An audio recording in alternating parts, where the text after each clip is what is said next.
Yo, hai Bray. Hai bro. Happy Sunday nih. Happy Sunday. Hari ini gue ada puisi nih. Wah, puisi apa tuh Bray? Dengerin nih. Oke. Lelah, aku merasa lelah dengan jalan yang kutapaki. Tak tahu apakah akan sampai ujung. Tuhan, adakah seseorang yang telah kau siapkan untukku? Bersama menopang beban, aku tak tahu. Wah, puisi yang cukup keren ya Bray ya. Dan memang pada umumnya manusia itu adalah makhluk penanya yang mempertanyakan tentang dirinya sendiri, keberadaannya, pergumulannya sendiri juga dalam dunia ini.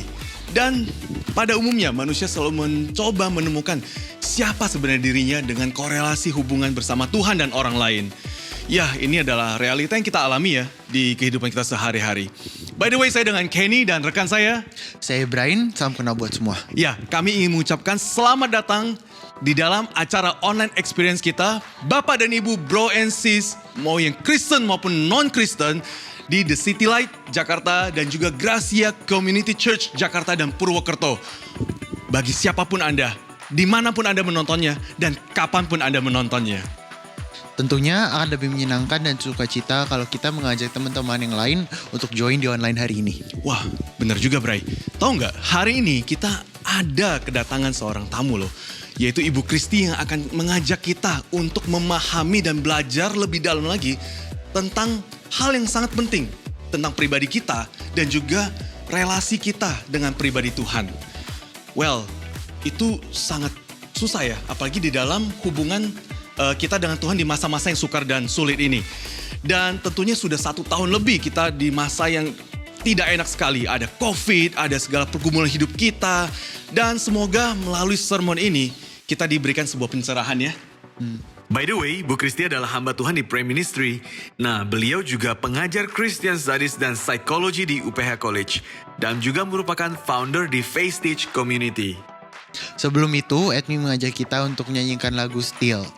Kita bisa resapi dan renungkan kasih dan penyertaan Allah melalui lirik lagu ini. Setuju banget. So, bagi teman-teman semua, stay tune di acara ini dan tonton tayang ini sampai selesai. Enjoy and be blessed.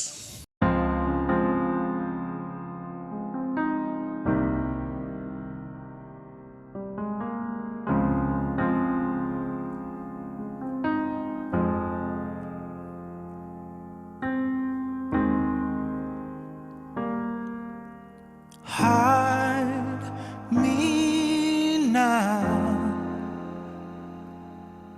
under your wings. Cover me within your mighty hand. When the oceans rise and thunders roar, I will soar with you above the storm. Father, you are King of all the blood. I will be still, know you are God.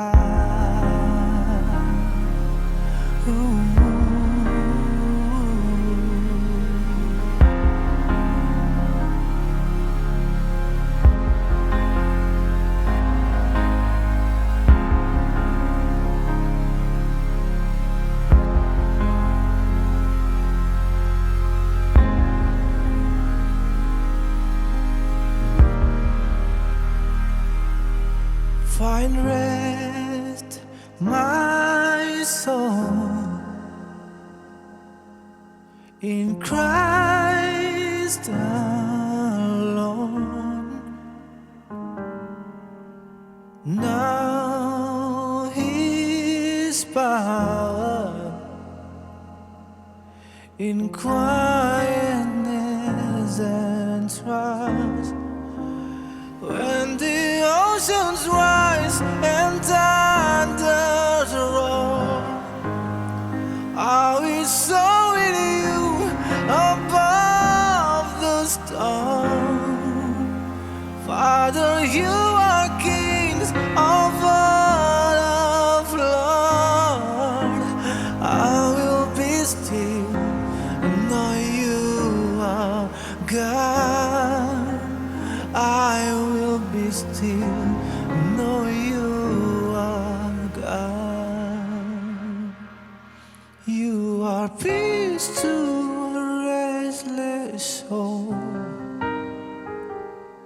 You are peace when my thoughts ways walk.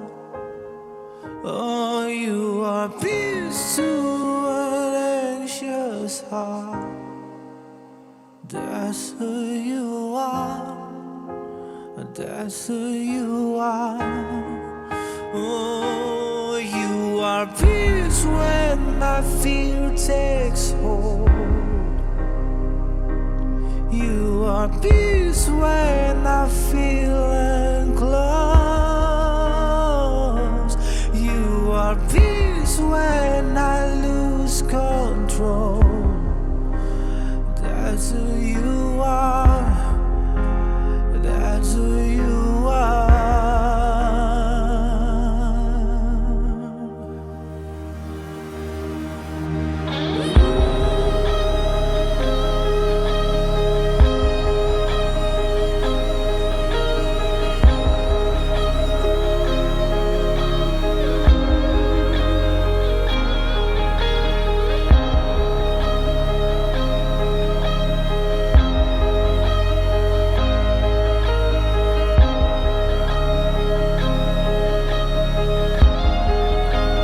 When the oceans rise and thunders roar, I will soar with you above the storm. Father, you are King of all of Lord. I will be still, know you are God, and I will be still, know you are God. Gelombang kehidupan, badai bisa tiba-tiba datang menggelora dalam hidup kita. Penderitaan sungguh sudah terjadi di sepanjang zaman kepada setiap manusia, siapapun kita. Entah kita punya jabatan, tahta, harta, atau kita bukan siapa-siapa, bahkan kita miskin. Dan ketika itu datang, kadang-kadang kita tidak siap. Kita tidak tahu harus meresponnya seperti apa. 1 tahun terakhir ini, hidup kita mungkin kocar-kacir, amburadul karena virus corona. Kehidupan kita berubah. Bagaimana penghasilan yang tadinya jelas setiap bulan pasti kita akan mendapatkan penghasilan. Sekarang menjadi mungkin hilang, kita menjadi kesulitan secara finansial. Kita harus memikirkan cara-cara yang lain, lahan-lahan lain supaya kita bisa tetap menjalankan kehidupan. Para pengusaha bingung memikirkan membayar gaji karyawan, THR, ketika pembayaran menjadi terlambat. Belum lagi kalau kita juga terjangkit penyakit. Atau ada keluarga kita yang sampai sakit dan meninggal. Kita kehilangan orang-orang yang terkasih. Keluarga-keluarga juga banyak mengalami masalah, pertengkaran, perselisihan, bahkan terjadi perceraian. Antara suami, istri, orang tua dengan anak pun mulai bertengkar. Anak-anak dan remaja merasa tertekan ketika mereka kehilangan kebebasan bersosialisasi. Mereka harus belajar di depan layar. Para muda-mudi yang mencari jodoh, banyak yang putus karena harus LDR. Yang sedang mencari jodoh juga semakin kesulitan mencari jodoh. Itulah kehidupan kita. Lalu bagaimana respon kita saat pergumulan hidup itu mendera kita? Kita akan belajar dari Mazmur 131. Mazmur 131 ini merupakan bagian dari nyanyian ziarah. Di dalam Mazmur ada dituliskan di dalam Mazmur 120 sampai 134. Tapi yang kita bahas hari ini adalah Mazmur nomor yang ke-131. Nyanyian ziarah. Apa sih nyanyian ziarah itu? Nyanyian ziarah adalah sebuah lagu yang biasa dinyanyikan oleh orang-orang Israel yang sedang berjalan mendaki bukit ketika mereka mau beribadah ke Yerusalem. Jadi sambil mereka berjalan, mereka merenung, menyanyi Mazmur 131. Dalam perkembangannya, Mazmur 131 juga dinyanyikan oleh orang-orang Lewi yang melayani di Bait Allah. Di Bait Allah ada tangga-tangga, ada 15 tangga di sana. Dan sambil menaiki satu demi satu tangga, mereka menyanyikan nyanyian ziarah Daud. Mazmur 131 ditulis oleh Daud. Kondisi pada saat Daud menuliskan Mazmur ini, dia belum menjadi raja, tetapi dia sudah ternama, dia sudah masyhur, dia sudah dikenal banyak orang. Kenapa? Karena dia mengalahkan Goliat. Dia memenangkan perang demi perang. Dia menjadi superhero, dia menjadi pahlawan bagi orang Israel. Bahkan keluarga yang tadinya meremehkan dia, kini bangga dan menggantungkan harapan kepada Daud. Tetapi situasi menjadi berbeda ketika rakyat mulai memuja dia lebih daripada Saul yang menjadi raja saat itu. Saul menjadi insecure, merasa takut tahtanya diambil, sehingga dia begitu marah, dia membenci Daud. Dan dia mengejar Daud, dia ingin Daud mati. Daud harus segera pergi, dia harus segera lari. Oleh sebab itu dia tidak sempat membawa apa-apa. Tidak membawa baju, tidak membawa makanan.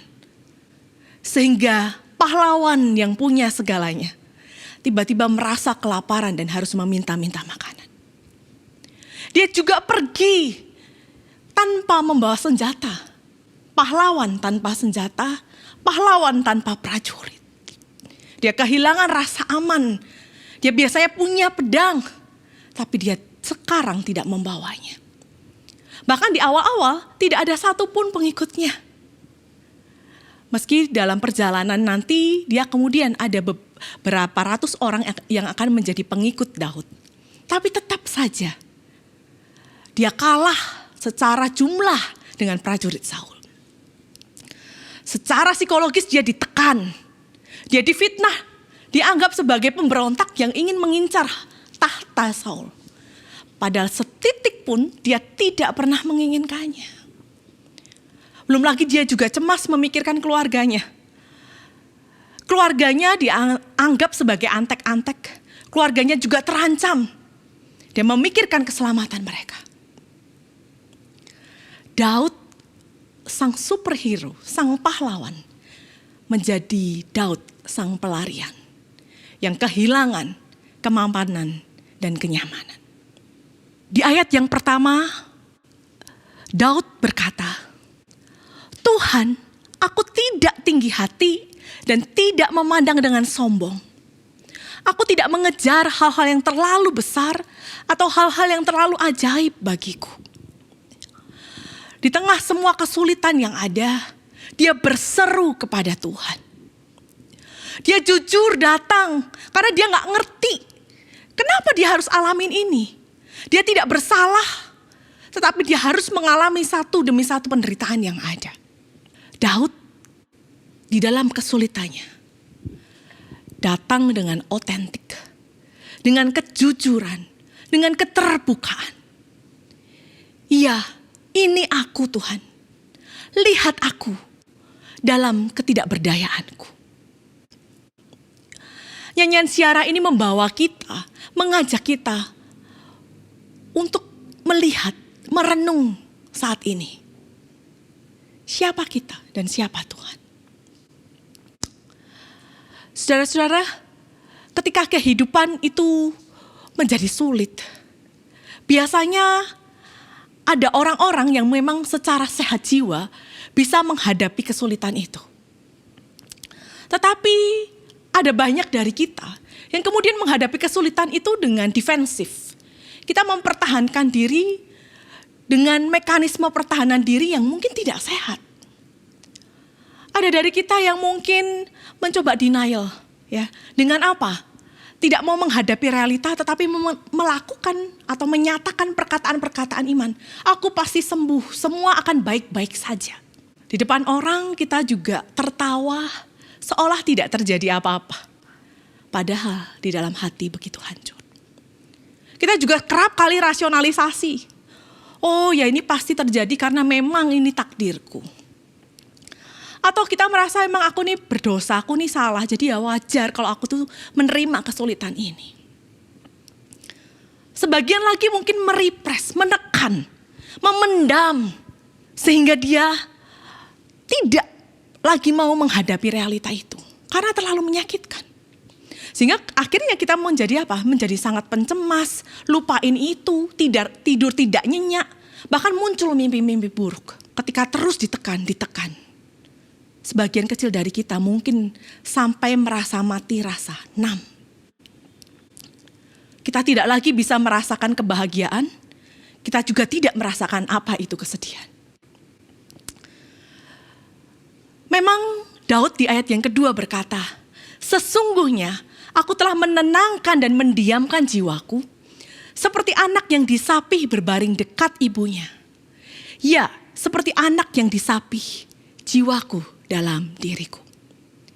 Dikatakan menenangkan dan mendiamkan jiwaku. Seolah-olah Daud itu bisa dengan segera mengatasi segala sesuatu dan dia baik-baik saja. Tetapi kenapa cara menenangkannya itu seperti disapih berbaring dekat dengan ibunya? Saya punya 3 orang anak, 2 sudah disapih.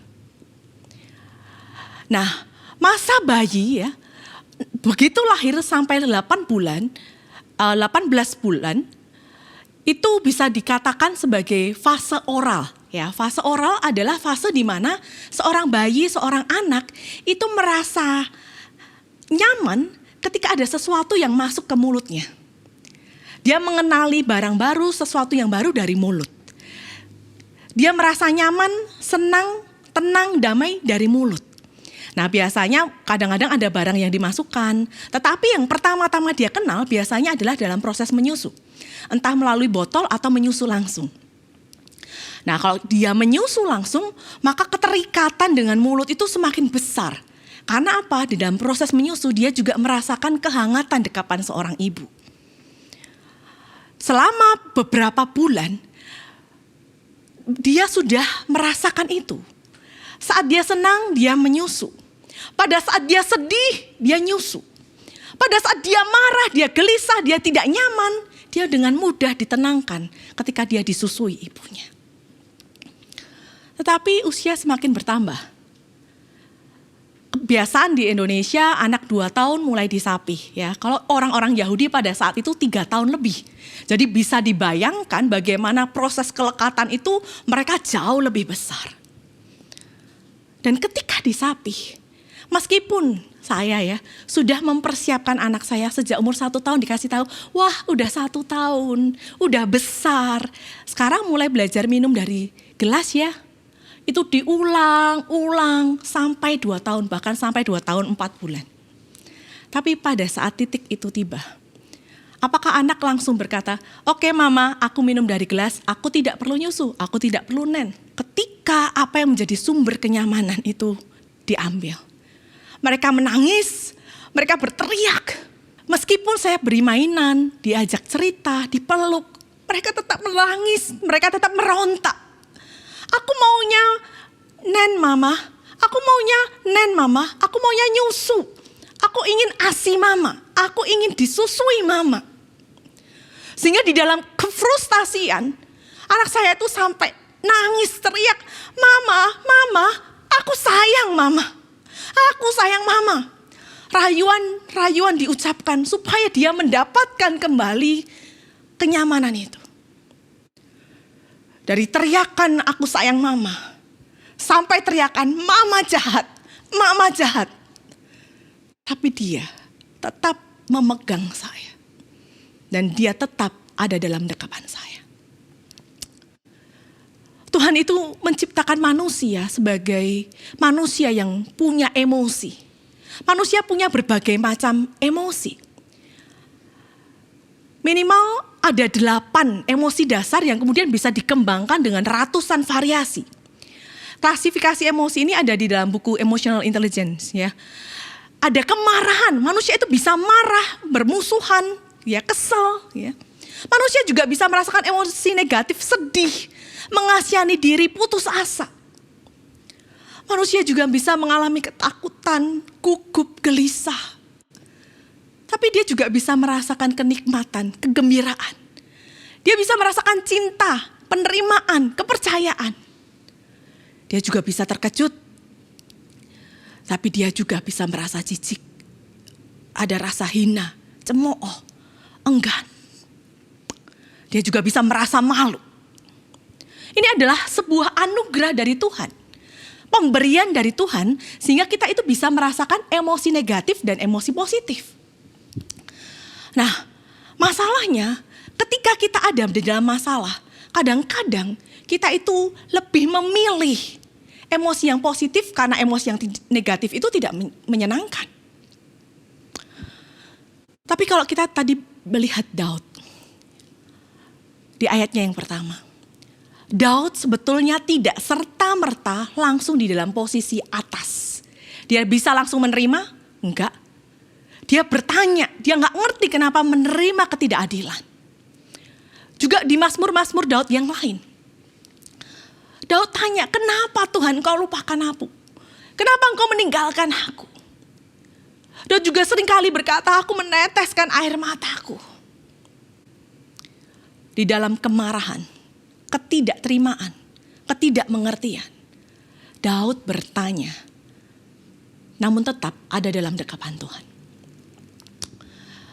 Seperti halnya di dalam kutipan The Cry of the Soul,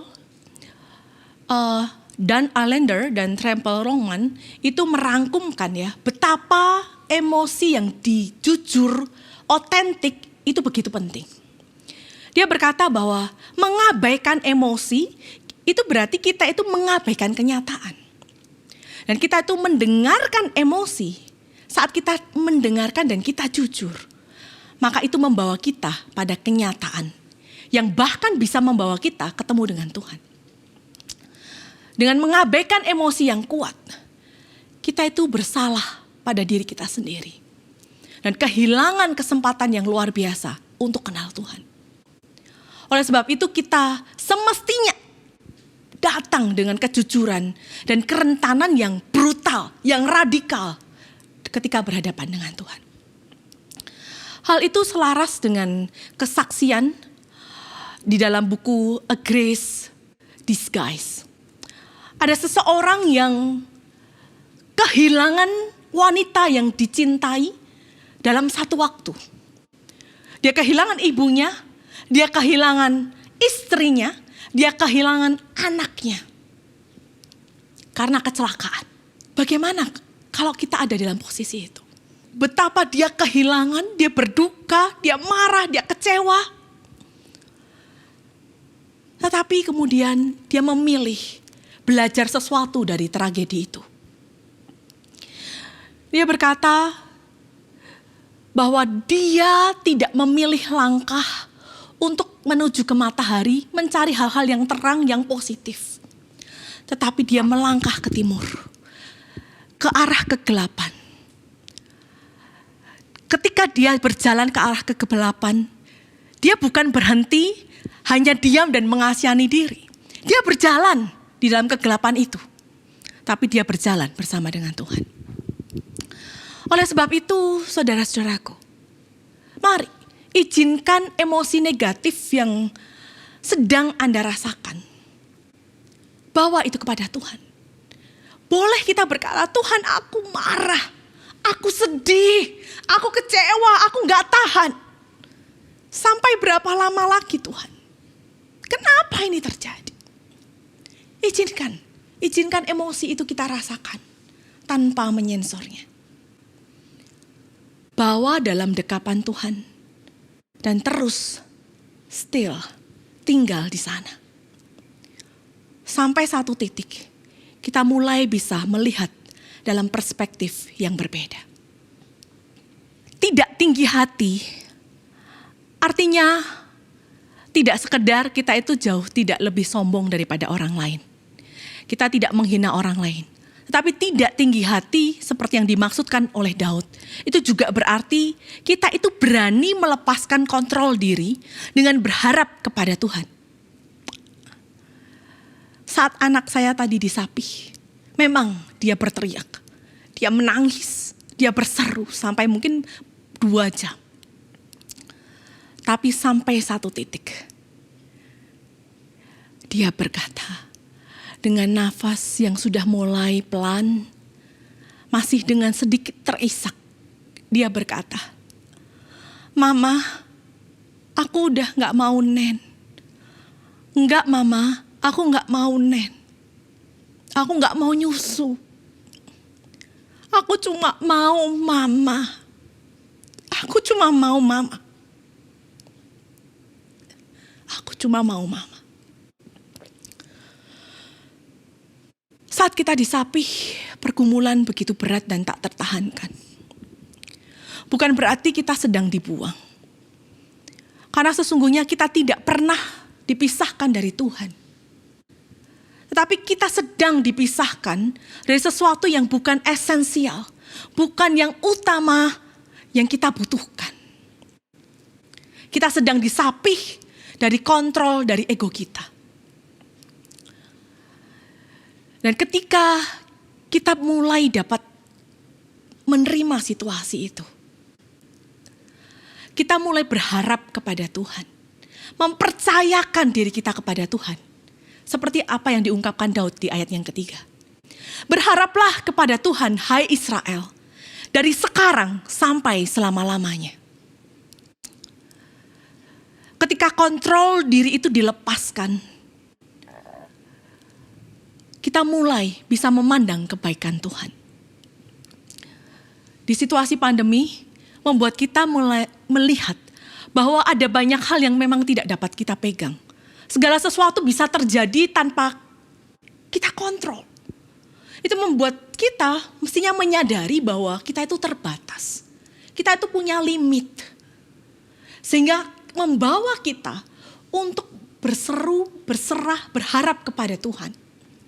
Dan ketika kita mulai berharap kepada Tuhan, kita mulai terbuka dengan cara-cara Tuhan yang mungkin di luar rencana kita, yang berbeda dengan cara-cara kita.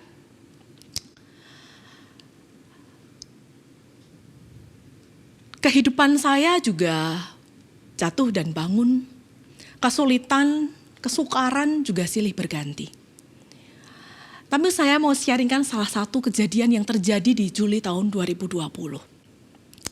Saat itu saya mendengar berita bahwa papa saya ternyata mengalami stroke yang kedua. Sebagai seorang anak, ketika mendengar ayahnya mengalami stroke yang kedua, seketika itu juga saya rasa panik, saya takut karena saya merasa ini konsekuensinya akan pasti lebih berat dari yang pertama. Sehingga saya pengen segera pulang. Saya tinggal di Tangerang, orang tua saya, papi, mami saya, itu tinggal di Solo.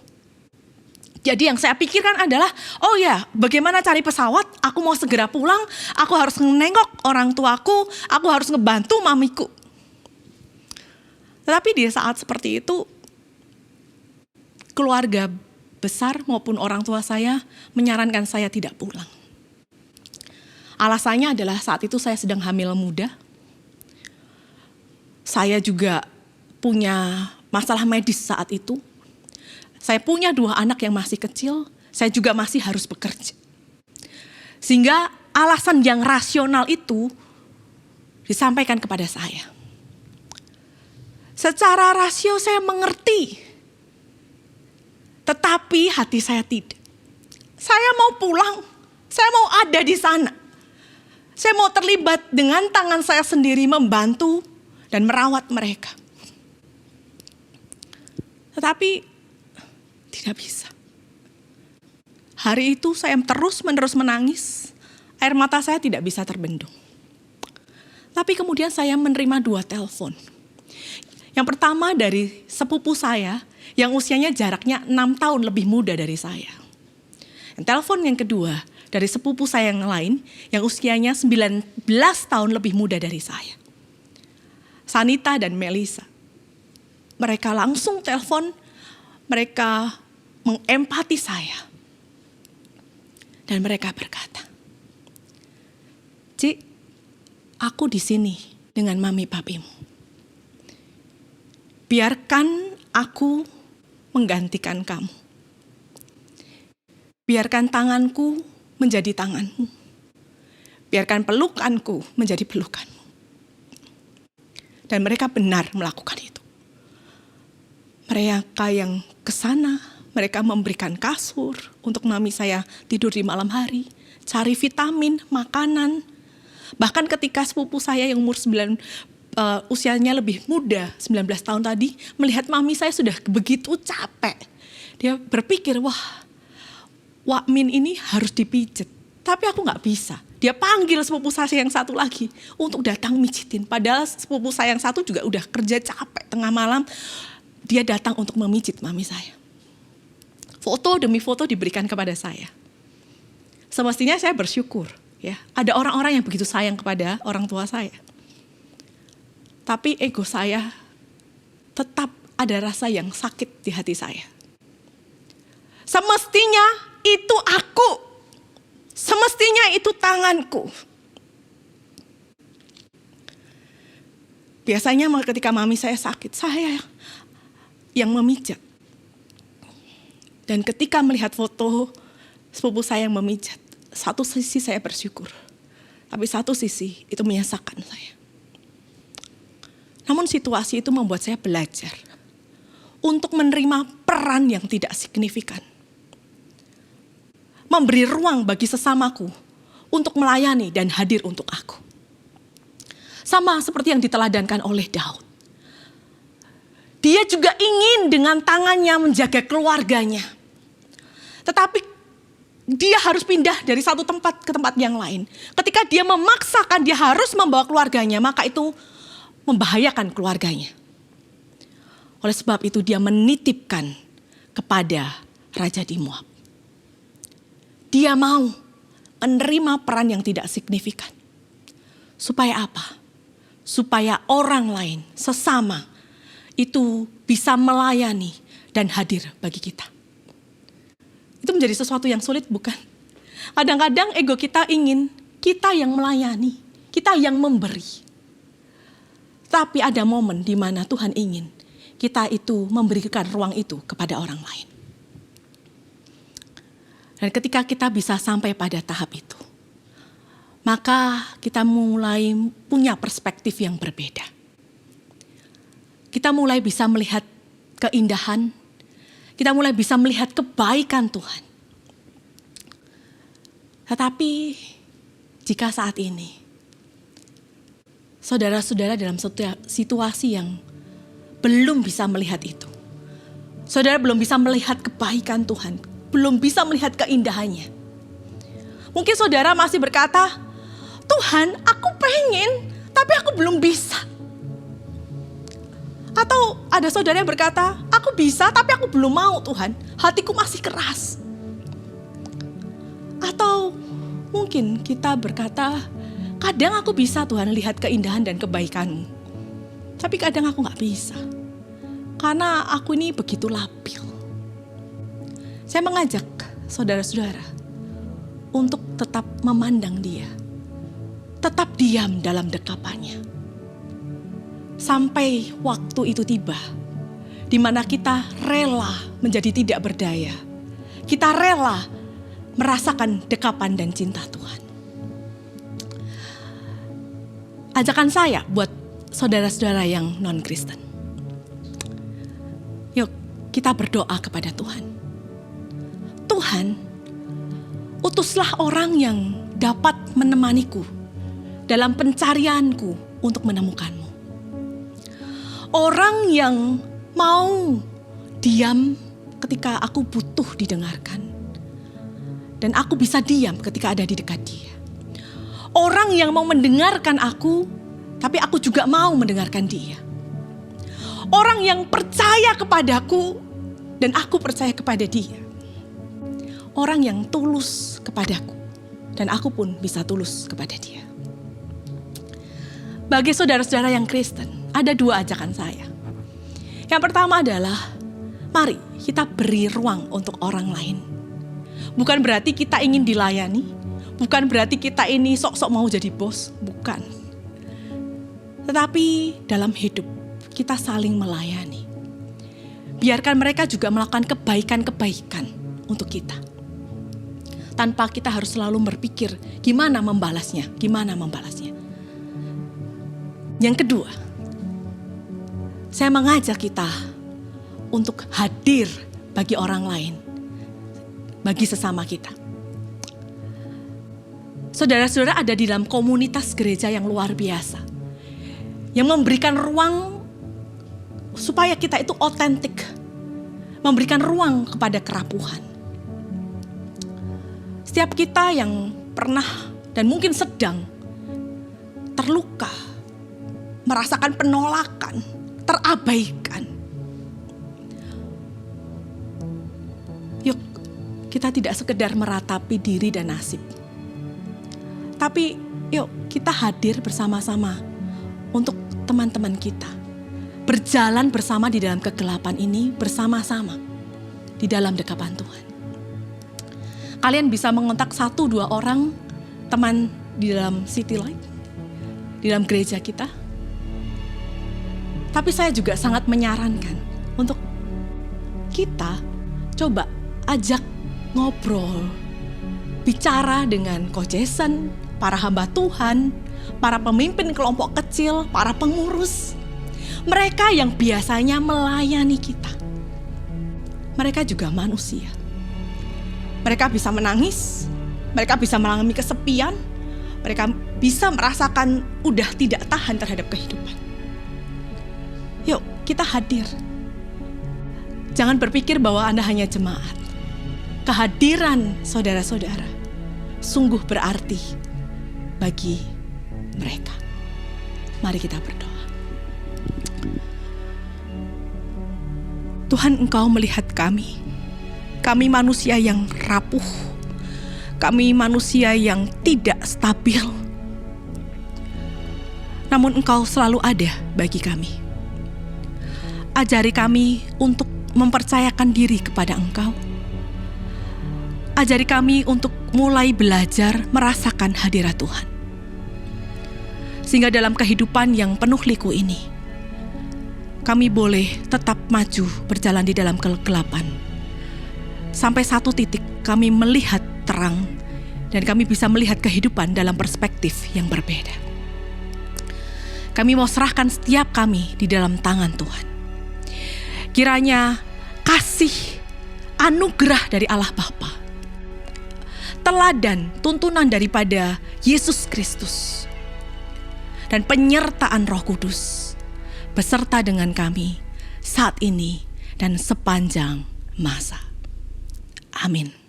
Wah, sermon yang bagus ya Bray dari Ibu Kristi hari ini. Ya, pengalaman Daud mungkin juga pengalaman yang kita semua alami. Hanya situasi dan kondisi serta bentuk yang berbeda.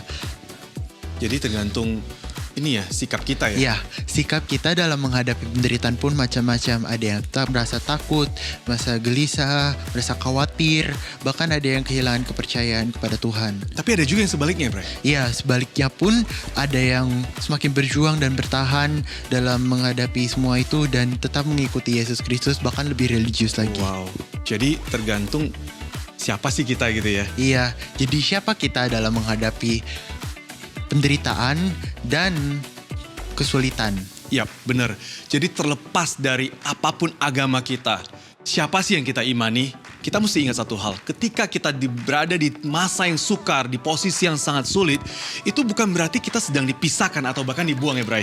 Ya. Tetapi kita sedang berada dalam proses di mana kita diizinkan untuk mengenal diri kita lebih lagi dan siapa Tuhan kita. Jadi, biarkan Tuhan bekerja dengan jalannya sendiri. Kita yang penting jaga iman kita kepada Tuhan. Dan juga kita harus ingat, tanpa Tuhan itu kita rapuh, ya Bray? Ya. Atas nama City Light dan Grace Community Church, kami mengucapkan terima kasih kepada Bu Kristi karena sudah sharing hari ini untuk menguatkan iman kita mengikuti Yesus Kristus. Ya benar banget, dan kita ingin mengucapkan terima kasih kepada Anda semua yang udah terlibat dalam pelayanan baik yang di depan layar maupun belakang layar, yang sudah memberikan persembahan dan mendoakan pekerjaan kita dalam melayani Tuhan Yesus. Well, terima kasih banget. Apalagi yang sudah kasih masukan, kasih ide-ide. Tuhan berkati kalian semua secara berlimpah. Jadi sampai di sini episode kita kali ini. See you next week. Yap, di jam yang sama di acara online experience kita di channel YouTube The City Light. See you all.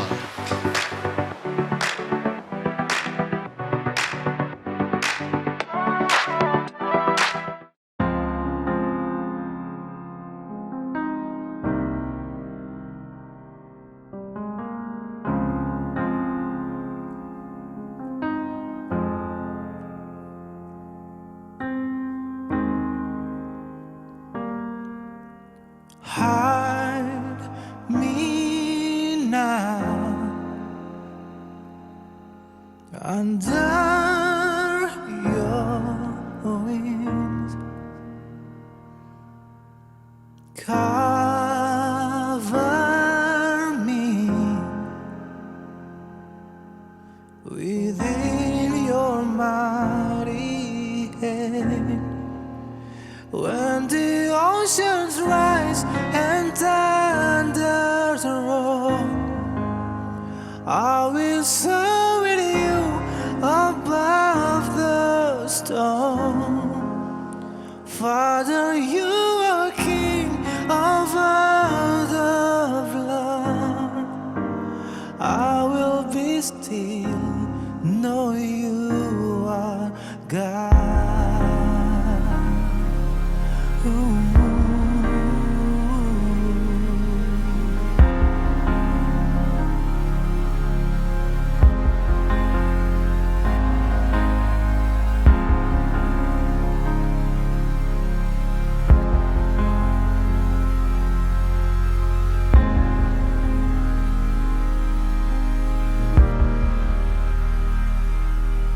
Find rest, my soul,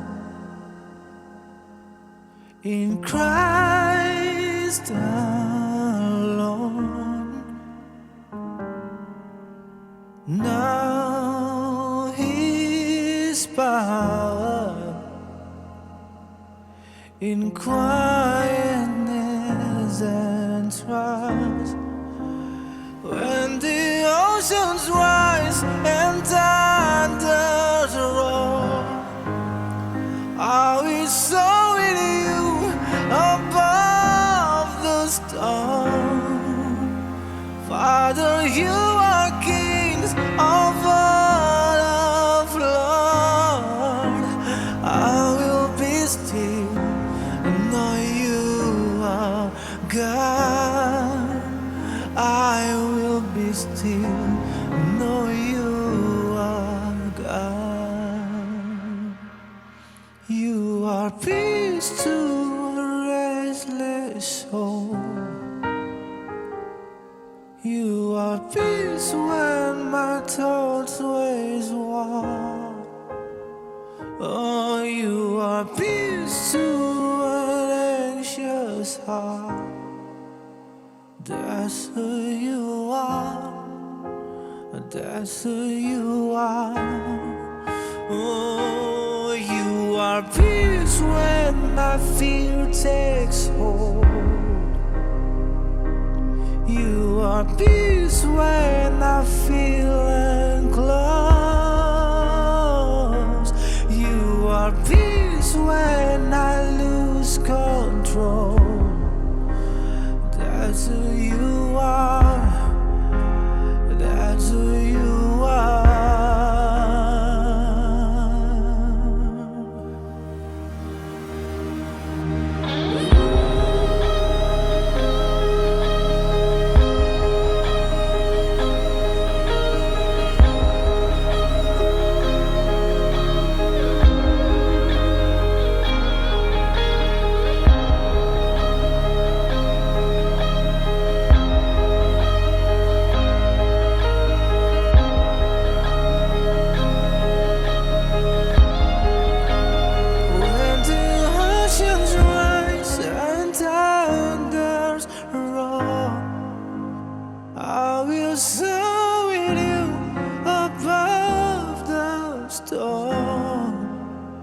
Father, you are King of all of Lord.